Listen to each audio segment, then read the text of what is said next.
بسم اللہ الرحمن الرحیم۔ یہ نقش ہر مرض کے لیے اور ہر تکلیف کے لیے مجرب اور آزمودہ ہے اور بہت ہی مفید ہے۔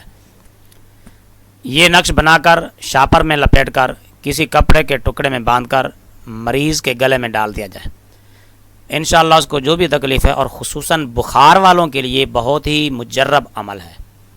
یہ نقش آپ اسی طرح بنائیں، اوپر بسم اللہ الرحمن الرحیم کے اعداد 786 لکھیں اور 3 کھانے یوں بنائیں، 3 کھانے یوں بنائیں، اور اس کو اسی طرح پر کر کے لکھیں۔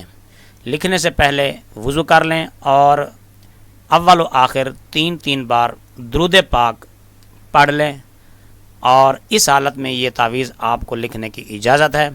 اور اس کے ساتھ ساتھ بسم اللہ الرحمن الرحیم یا نار کونی بردم و سلاما، یہ کاغذ پر لکھ کر اس کاغذ کی گولی بنا کر گڑ میں ڈال کر مریض کو کھلا دیں، انشاءاللہ بہت ہی جلد شفا ہوگی اور ہر قسم کے بخار سے نجات ملے گی۔ بسم اللہ الرحمن الرحیم یا نار کونی بردم و سلاما، اس کا بخار والے کو دم بھی کر سکتے ہیں آپ 11 مرتبہ اس بسم اللہ کو، اور اس کے ساتھ یا نار کونی بردم و سلاما کو پڑھ کر بخار والے کو دم کریں، انشاءاللہ بہت ہی جلد بخار سے نجات ملے گی اور شفا حاصل ہوگی۔